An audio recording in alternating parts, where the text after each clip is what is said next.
in-game switch. By the way, that crowd, the way they cheered for Tom Savage when he ran onto the field. I mean, you know, if you're not a fan and you don't have anything invested and you're just watching, you're like, wow, that is cold. Well, that they is started harsh. clapping because they were like, yeah, I think is that Tom Savage? And they were like, Tom Savage! Tom Savage! It was I know. crazy. Oh, they were just going so happy to nuts see there. Osweiler. You can actually see some of the Houston teammates going over to Osweiler and saying, like, hey, shake it off, kid. Sorry, buddy. It's okay. But the question here for us is, Emily, what took Bill O'Brien so long to make that change?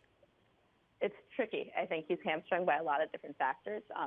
I love the way he handled everything in that post-game press conference. Let me just put this out there. I mean, I knew Bill O'Brien his first time as head coach. I was there as like a little young reporter at Penn State. I sat in the front row of his press conference every day. And the one thing I can tell you about Bill O'Brien is he doesn't lie. He's a no BS kind of guy.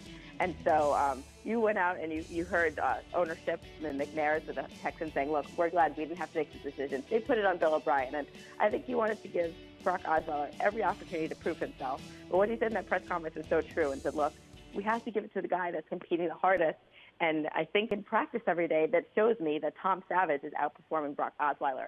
And you can't lie to the team because there's 52 other guys out there that see what's happening every day. And I think he finally had to make the choice that we got to give this to Tom Savage. We got to give this kid a chance because he's working harder and he perhaps give us a bigger upside to win than their multi-million-dollar man.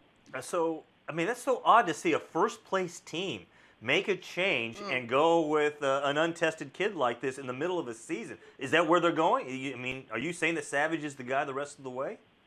I don't know the rest of the way, but my strong inclination is that he's going to be the starting quarterback for the Texans next week. And, you know, maybe this will be a wake-up call for Brock Ostweiler. Maybe Tom Savage is going to throw 5 picks and they have to go back to him. Or maybe he shows a little something and finishes out this ride for the Texans.